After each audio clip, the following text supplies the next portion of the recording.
तो आज का हमारा टॉपिक है एसिड बेस एंड साल्ट। तो हम आपको इंडिकेटर के बारे में इस चैप्टर में पहले बता चुके हैं, जो सेकंड चैप्टर है क्लास 10th का। तो आज हम डिस्कस करेंगे एसिड क्या होता है।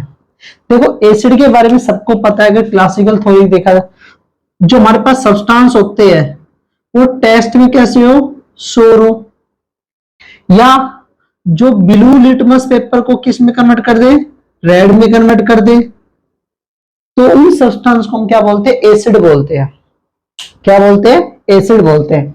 तो आपको पता चल गया, एक हमारे पास क्या होते हैं, एसिड सोर्स सब्सटेंस होते हैं। दूसरा, ये लिटमस पेपर, जो हमारे पास लिटमस पेपर होता है, जो लिटमस पेपर होता है ये ब्लू से रेड में कन्वर्ट कर देता है, तो उन्हीं को हम क्या बोलते हैं, एसिड बोलते हैं। तो आज हम एसिड के बारे में डिफाइन करेंगे, ये डिफाइन, और इसके बारे में आगे इसकी प्रॉपर्टीज के बारे में एक्सप्लेन करेंगे। तो अब इसके बाद हम इसके बारे में स्टडी करते हैं, इसकी प्रॉपर्टीज। इसकी प्रॉपर्टीज क्या क्या है। तो सबसे पहले जो प्रॉपर्टी वाला पार्ट है, तो प्रॉपर्टी वाले पार्ट को सबसे पहले हम डिस्कस करते हैं एसिड की। ध्यान रखना, हम यहाँ पर जितनी भी प्रॉपर्टी डिस्कस करेंगे वो ओनली प्रॉपर्टी डिस्कस करेंगे एसिड के बारे में। हम बेस को अलग सेपरेट स्टडी करेंगे और साल्ट को हम अलग से सेपरेट स्टडी करेंगे। तो सबसे पॉइंट पहला आता है कि जो पहला पॉइंट होता है हमारे पास, एसिड कैसे होते हैं टेस्ट में, सोर होते हैं, खट्टे होते हैं। जितने भी एसिड होते हैं क्लासिकल थ्योरी के अकॉर्डिंग वो कैसे होते हैं, टेस्ट में खट्टे होते हैं, सोर होते हैं। दूसरी प्रॉपर्टी होती है हमारे पास कि जो एसिड होते हैं वो ब्लू लिटमस पेपर को रेड में कन्वर्ट कर देते हैं, तो उनको भी हम एसिड बोलते हैं। ये प्रॉपर्टीज बता रहे हैं।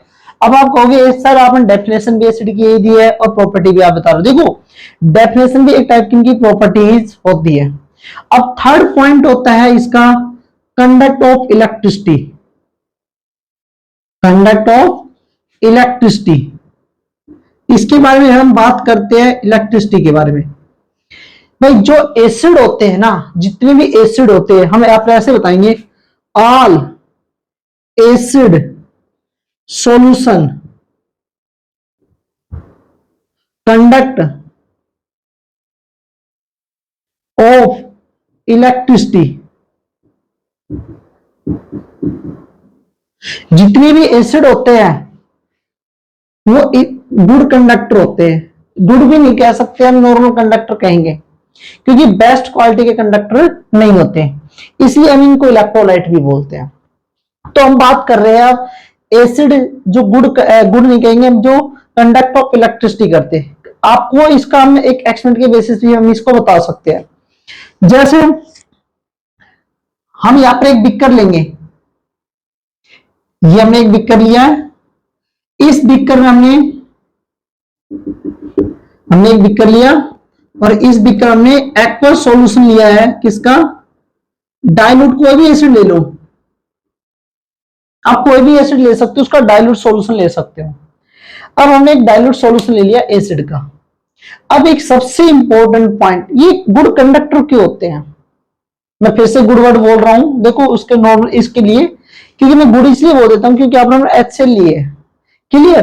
क्योंकि कुछ एसिड हमारे पास स्ट्रॉन्ग होते हैं, वो ज्यादा कंडक्ट ऑफ इलेक्ट्रिसिटी करते हैं, इसलिए हम बार बार में से गुड वर्ड भी, गुड कंडक्टर भी निकल जाता है माउथ से, क्लियर। तो अब हम इसमें क्या करते हैं, हम चेक करेंगे भाई ये इलेक्ट्रिसिटी को कंडक्ट करता है या नहीं है। ये हम घर पे भी कर सकते हैं। यहां पर हमने एक रबड़ का स्टॉपर रख दिया बेटा यहाँ पर, और इसके ऊपर हमने 2 नील लगा दी इसके ऊपर। ये इसलिए लगाया है कि भाई ये हिले नहीं, भाई इसमें हम इसको कनेक्शन करते हैं एक बैटरी से, और यहां पर एक बल्ब लगा देते हैं हम। जैसे हम सर्किट पूरा करते हैं तो ये क्या करने लग जाता है, बल्ब ग्लो करने लग जाता है। ये बल्ब है ग्लो करने लग जाता है। उसके बेसिस पर हम ये कह सकते हैं कि जो एसिड होते हैं ना, एसिड का एक्वस सॉल्यूशन होता है वो गुड कंडक्ट की तरह बिहेव करते हैं।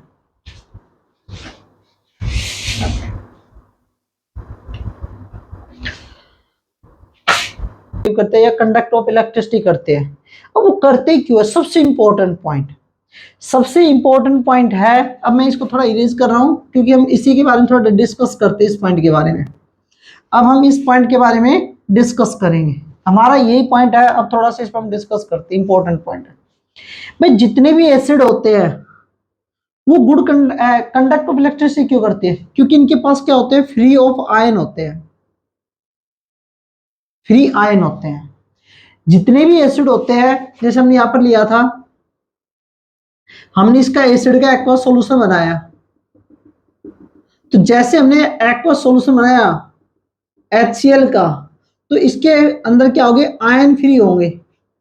इन आयन के थ्रू ही यह क्या करता है, कंडक्ट ऑफ इलेक्ट्रिसिटी।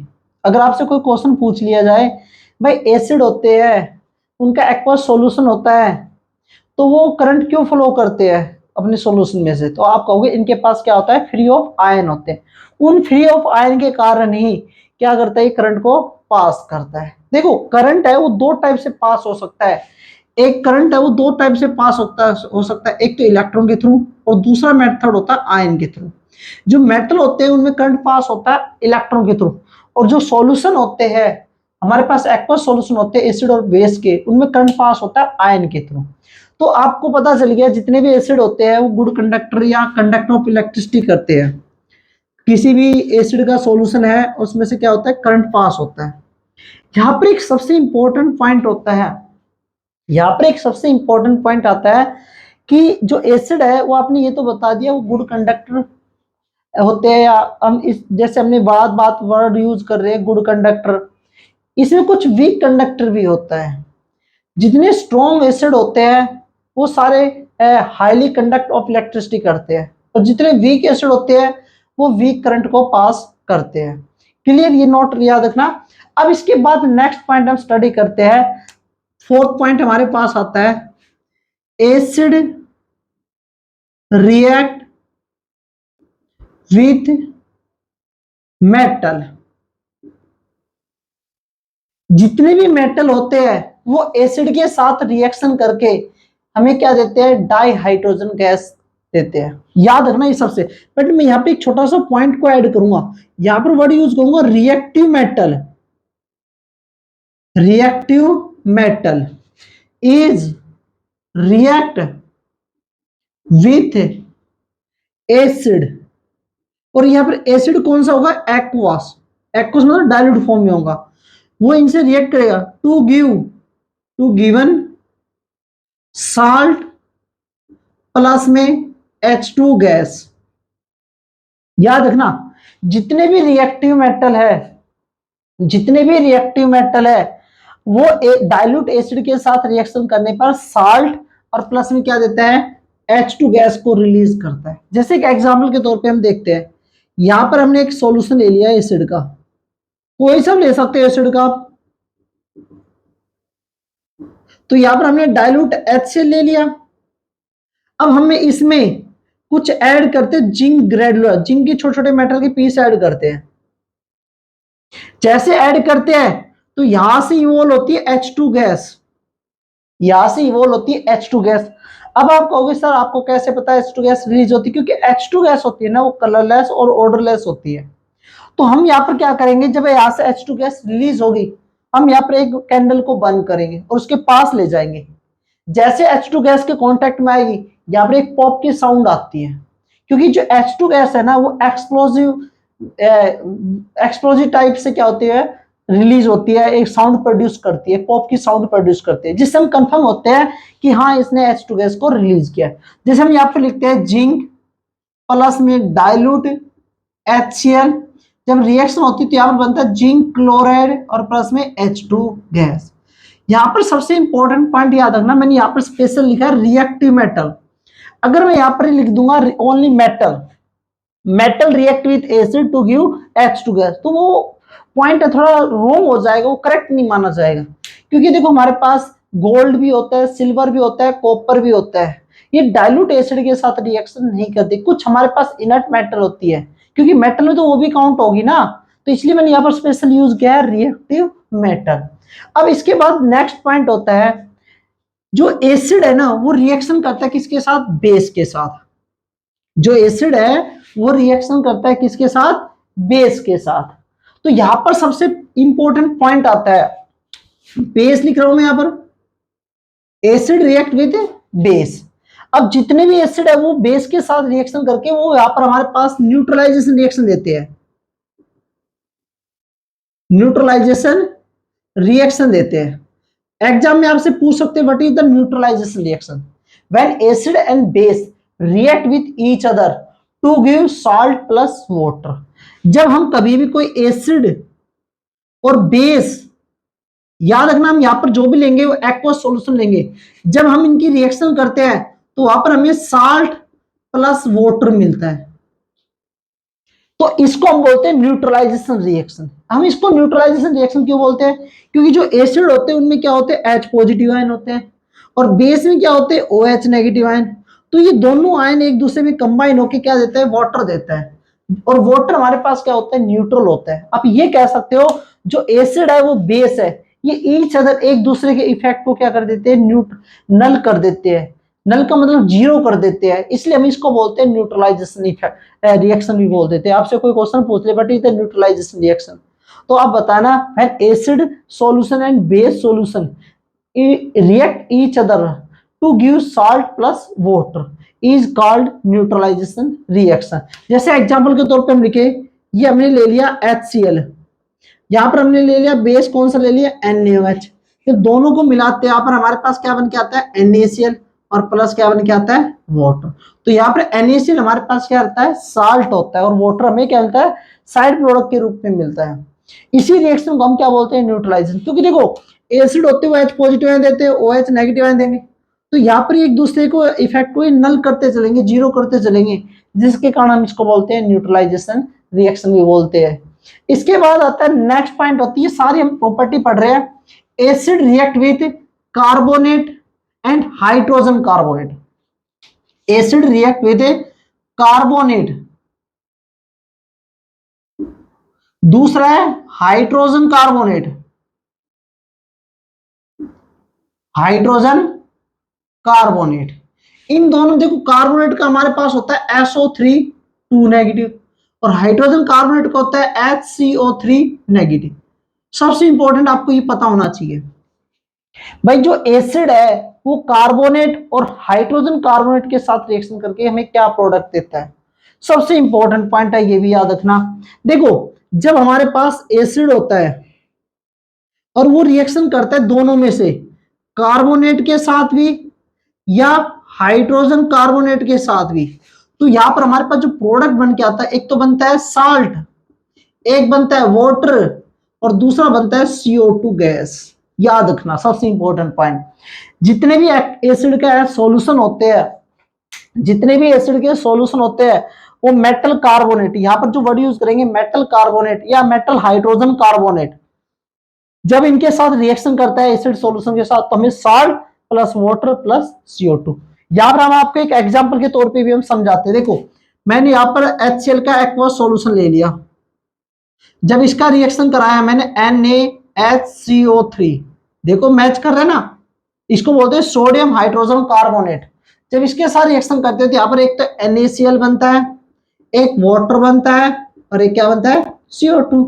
मैं दूसरा एग्जांपल लेता हूं, HCl प्लस में Na2CO3 सोडियम कार्बोनेट, जब इनकी रिएक्शन कराते हैं तो क्या बनता है, NaCl प्लस वाटर प्लस में क्या बनता है, CO2। देखो सेम प्रोडक्ट बन रहा है जो मैंने बताया आपको इसमें। तो ये थी हमारी रिएक्शन किसकी, एसिड की, और मेटल कार्बोनेट और मेटल हाइड्रोजन कार्बोनेट की। इसके बाद नेक्स्ट रिएक्शन होती है हमारे पास मेटल ऑक्साइड, या हम कह सकते हैं metal hydroxide, metal oxide, metal oxide भी कह दो या हाइड्रोक्साइड भी कह सकते हो। तो यहां पर पॉइंट आता है भाई, जो एसिड है, एसिड का सॉल्यूशन है, और वो मेटल ऑक्साइड के साथ रिएक्शन करके क्या प्रॉपर्टी शो करेगा। तो यहां पर पॉइंट होता है, जैसे हमने ले लिया एसिड और यहां पर ले लिया हमने मेटल ऑक्साइड, MO का मतलब क्या होता है, मेटल ऑक्साइड। जब इसकी रिएक्शन करते हैं तो हमारे पास बनता है साल्ट प्लस वाटर, जब हमारे पास क्या बन के आता है, साल्ट प्लस वाटर। याद रखना जो मेटल ऑक्साइड होते हैं वो नेचर में कैसे होते हैं, बेसिक होते हैं।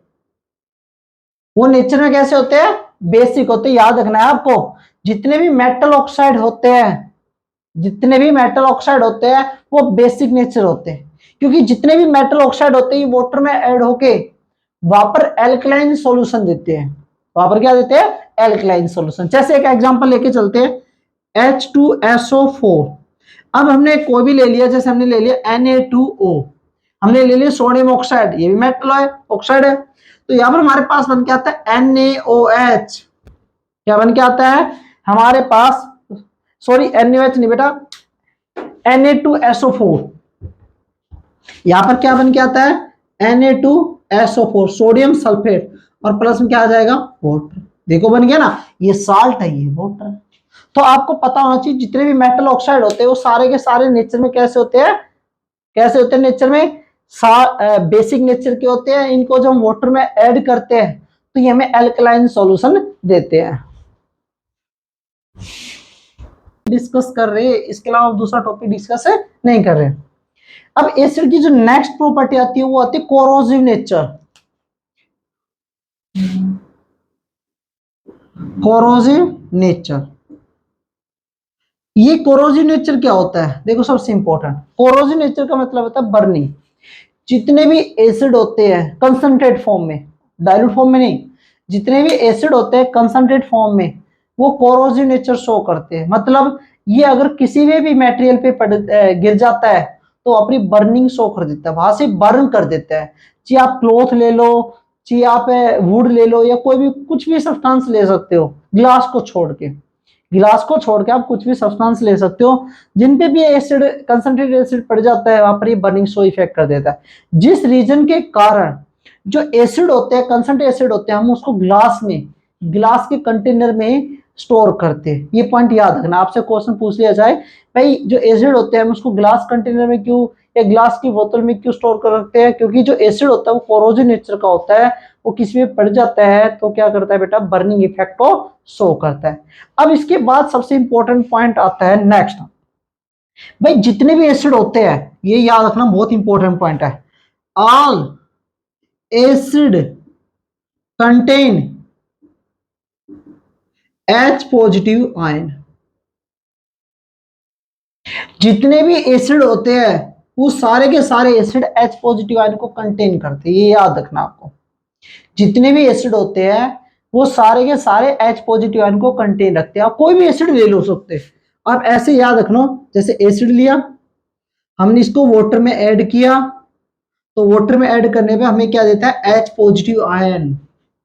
या हम इसकी जगह ये भी लिख सकते हैं हाइड्रोनियम आयन, याद रखना ये भी, दोनों में से कुछ भी शो कर सकता है। हम H पॉजिटिव आयन भी लिख सकते हैं, H3O पॉजिटिव आयन भी लिख सकते हैं, जिसके बेसिस पे हम ये कह सकते हैं कि जितने भी एसिड होते हैं ना वो सारे के सारे क्या देते हैं, H पॉजिटिव आयन रिलीज करते हैं। जैसे आप एग्जांपल के तौर पे देख लो, HCl, H2SO4, HNO3, acetic acid. आप देखोगे ये सारे के सारे एसिड हमें H पॉजिटिव आयन रिलीज करते हैं, ये सारे के सारे एसिड हमें H पॉजिटिव आयन को रिलीज करते हैं। तो इससे हमें ये पता चलता है कि जितने भी एसिड होते हैं ना उनमें एक कॉमन होता है, वो क्या, H पॉजिटिव आयन। जितने भी आपको एसिड मिलेंगे उन सभी में क्या मिलेगा, एक कॉमन मिलता है, वो क्या होता है, H पॉजिटिव आयन। बट यहाँ पर एक और इंपॉर्टेंट पॉइंट है, भाई all acid contain H positive ion but not all H atom contain not acid. देखो हम ये तो कह सकते हैं कि जितने भी all acid contain H positive ion, but सबसे इंपॉर्टेंट पॉइंट, बट ऑल कह सकते हैं compound contain H atom are not acid. याद रखना ये सबसे इंपॉर्टेंट पॉइंट है, भाई जितने भी एसिड होते हैं उनके पास H पॉजिटिव आयन होता है, बट जितने भी कंपाउंड है उनके पास अगर H एटम है तो हम उसको एसिड नहीं कह सकते हैं। ये याद रखना आपको, सबसे इंपॉर्टेंट पॉइंट है। जैसे एक एग्जांपल के तौर पे मैं यहीं पर बता रहा हूं आपको, एक एग्जांपल के तौर पे जैसे आपने देखा हमारे पास HCl है, HNO3 है और CH3COOH है। दूसरी तरफ है मेरे पास C12H22O11 है, C2H5OH है, C6H12O6 है। तो अगर आप देखोगे इन दोनों में आपको दिखाई दे रहा है H एटम, यहां पर भी आपको H दिखाई दे रहा है। क्या ये एसिड है तो इसका मतलब ये भी एसिड है? नहीं, हम इनको एसिड की कैटेगरी में काउंट नहीं करते हैं, हम इनको एसिड की कैटेगरी में काउंट नहीं करते, क्योंकि जब हम इनको वाटर में ऐड करते हैं तो ये हमें H पॉजिटिव आयन को रिलीज नहीं करते हैं, ये अपने H पॉजिटिव आयन को रिलीज नहीं करते हैं। जब ये अपने H पॉजिटिव आयन को रिलीज नहीं करते, उसके बेसिस पर हम इसको एसिड नहीं कह सकते हैं। तो इसलिए आपको ये पॉइंट लिखवाया गया है। तो याद रखना, अगर जिनके पास भी H एटम होता है जो नहीं वो एसिड हो, वो एसिड हो, ये याद रखना है। क्लियर? तो आपको पता चल गया, आपसे क्वेश्चन पूछ लिया जाए भाई ये एसिड क्यों नहीं होते, ये एसिड क्यों नहीं होते हैं, तो आप बताना जब हम इन सब्सटेंस को वाटर में ऐड करते हैं तो ये वहां पर H एटम को रिलीज या H पॉजिटिव आयन को रिलीज नहीं करते हैं। दूसरा, आपको ये कहते भाई कोई एक्सपेरिमेंट के बेसिस पे बताओ, आप कोई एक्सपेरिमेंट के बेसिस बताओ भाई ये एसिड नहीं है, तो हम इसके सॉल्यूशन में से करंट पास करके देखते हैं। अगर इसमें से करंट पास हो जाता है तो हम कहेंगे हाँ ये एसिड है, अगर करंट पास नहीं होता है तो हम कहेंगे एसिड नहीं है। देखो ध्यान से, आपको मैं पीछे करा चुका हूं भाई, आपको बता चुका है जितने भी एसिड होते हैं गुड कंडक्टर ऑफ इलेक्ट्रिसिटी होते हैं। तो हमने यहां पर ग्लूकोज का सॉल्यूशन ले लिया, यहां पर हमने ग्लूकोज का क्या ले लिया, सॉल्यूशन ले लिया, और हमने इसमें से करंट पास किया।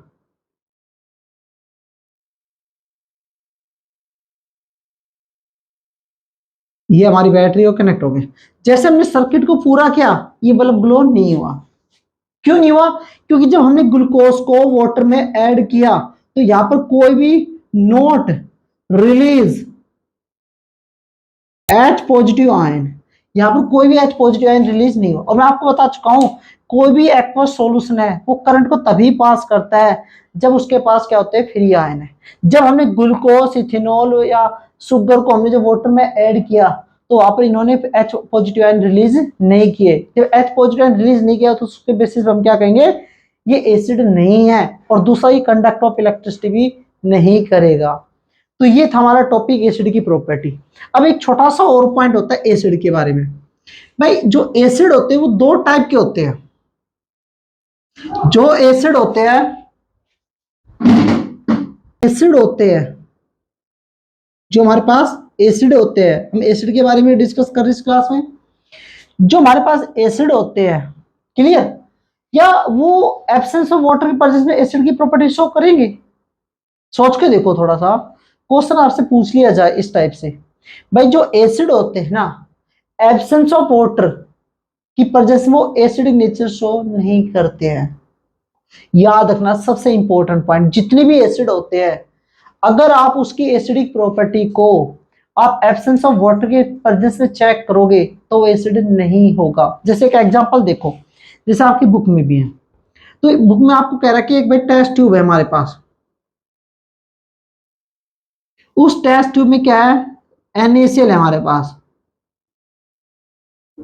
ये हमारे पास कौन सा है, NaCl है। अब हम इसमें ना drop by drop, drop by drop concentrate H2SO4 को ऐड कर रहे हैं। ध्यान से ना, ओनली NaCl है और कंसंट्रेट H2SO4 है, ओनली NaCl है और कंसंट्रेट H2SO4 ही प्रेजेंट है हमारे पास। क्लियर? तो यहां पर आपको सबसे इंपॉर्टेंट, जब जब जैसे ये कॉन्टेक्ट में आएगा NaCl के, तो यहां पर HCl गैस इवोल्व होती है, यहां पर HCl गैस इवोल्व होती है यहां पर। क्लियर? अब ये जो HCl गैस इवोल्व रही है ये हमारे पास है ड्राई फॉर्म में, मतलब इसके पास कोई भी मॉइस्चर नहीं। देखो मैंने ध्यान से ओनली NaCl लिया है और कंसंट्रेट टेस्ट, मैंने एक्वस कुछ नहीं लिया है। तो जैसे यहां से HCl गैस निकलेगी ड्राई है, तो मेरे पास एक इस लिटमस पेपर होता है, कौन सा, ब्लू लिटमस पेपर होता है, और मैं इस ब्लू लिटमस पेपर को, वेट लिटमस पेपर को मैं इसके ऊपर ले जाऊंगा, तो मैं देखूंगा इस ब्लू लिटमस पेपर में कोई भी चेंज नहीं आया है, तबकि ये एक्चुअल क्या होता है, एसिड होता है। अगर एसिड है तो ये ब्लू लिटमस पेपर को किस में चेंज कर देगा, रेड में कन्वर्ट कर देगा। बट ऐसा कुछ भी ऑब्जर्व नहीं हुआ है, ऐसा कुछ भी ऑब्जर्व नहीं हुआ है, तो अब क्या करें भाई, तो ऐसा हमने कुछ भी ऑब्जर्व नहीं हुआ है, तो इस केस में हम करें क्या, तो अब हम थोड़ा सा चेंज करते हैं, एक लिटमस पेपर को है ना, ब्लू लिटमस थोड़ा हम गीला कर लेते हैं, वेट कर लेते हैं, तो ब्लू लिटमस पेपर को हम क्या ले लेते हैं, गीला करके वेट लिटमस पेपर के रूप में लेते हैं और फेस के ऊपर ले जाते हैं, तो हम देखते हैं इसका ब्लू कलर रेड में कन्वर्ट हो गया। जब मैंने ड्राई लिया तो कोई चेंज नहीं, जब मैंने वेट लिया तो ये ब्लू से रेड में कन्वर्ट हो गया। इस एक्सपेरिमेंट के बेसिस पे हमें ये पता चलता है कि जितने भी एसिड होते हैं वो एब्सेंस ऑफ वाटर में H पॉजिटिव आयन को रिलीज नहीं करते, और जब तक कोई भी एसिड H पॉजिटिव आयन को रिलीज नहीं करेगा तो हम उसको एसिड नहीं कहेंगे। ये जितने भी एसिड होते हैं जैसे वो वाटर के कांटेक्ट में आते हैं, वाटर में हम ऐड करते हैं, उस समय अपने वो H पॉजिटिव आयन को रिलीज करता है, तब उस जाके हम उसको क्या बोलते हैं, एसिड बोलते हैं। क्या बोलते हैं, एसिड बोलते हैं। क्लियर, ये टॉपिक हो गया हमारा। अब इसके बाद एक और आता है, देखो हम एसिड के बारे में पढ़ रहे हैं। जो एसिड होते हैं वो दो टाइप से होते हैं, एक होते हैं स्ट्रॉन्ग एसिड, एक हमारे पास होते हैं स्ट्रॉन्ग एसिड, और एक होते हैं हमारे पास वीक एसिड। इनके बारे में हमें पता होना चाहिए वे स्ट्रॉन्ग एसिड कौन सा होता है और वीक एसिड कौन सा होते हैं। तो देखो एक हमारे पास होते हैं mineral acid. Mineral acid, mineral का एसिड का मतलब होते हैं कि जो हमारे अर्थ क्रस्ट में जितने भी मिनरल मिलते हैं उनकी हेल्प से जो हम एसिड बनाते हैं उनको बोलते हैं मिनरल एसिड। जैसे एग्जांपल के तौर पे HCl, H2SO4, HNO3। क्लियर। एक होता है कार्बोनिक एसिड भी होता है हमारे पास, एक क्या होता है, कार्बोनिक एसिड भी होता है। इधर हमारे क्या होते हैं, all organic acid, weak acid होते हैं। जितने ऑर्गेनिक एसिड कौन से होते हैं, पहले तो आपको ये पता होना चाहिए। ऑर्गेनिक एसिड होते हैं जो हमें नेचर से मिलते हैं, जैसे vinegar, tartaric acid, citric acid, ये ऑर्गेनिक एसिड होते हैं जो हमें नेचर से मिलते हैं, एनिमल से मिलते हैं। क्लियर। जैसे फॉर्मिक एसिड, ये हमारे पास क्या होते हैं, ऑर्गेनिक एसिड कहलाए जाते हैं। और जितने भी ऑर्गेनिक एसिड होते हैं ना वो सारे ये सारे क्या होते हैं बेटा, वीक एसिड की कैटेगरी में काउंट होता है। ध्यान रखना, फॉर्मिक एसिड सबको पता है, आपको हमें नेचर से मिलता है, एंड से मिलता है। दूसरा होता है एसिटिक एसिड, ये हमें विनीगर से मिलता है। स्ट्रिक एसिड खट्टे फल से मिलते हैं, सोर सब्सटेंस से मिलते हैं। तो ये सारे के सारे वीक एसिड में काउंट होते हैं। और जितने भी मिनरल एसिड होते हैं वो हमारे क्या होते हैं, स्ट्रॉन्ग एसिड होते हैं। इसको छोड़ के तीनों हमारे पास क्या होते हैं, सबसे स्ट्रॉन्ग एसिड काउंट होते हैं। और H2SO4 को हम बोलते हैं king of acid, king of acid. याद रखना, H2SO4 को हम बोलते हैं किंग ऑफ एसिड। ये एसिड जितने भी होते हैं उनमें सबसे स्ट्रॉन्ग एसिड कहलाया जाता है और सबसे ज्यादा कोरोसिव नेचर का होता है। क्लियर ये पॉइंट। अब पॉइंट आता है नेक्स्ट भाई, इनमें जैसे आप पढ़ रहे हो, अब तो मैं आपको बता रहा हूं, तो यहां पर दो वर्ड यूज होते हैं, एक होता है कंसंट्रेट,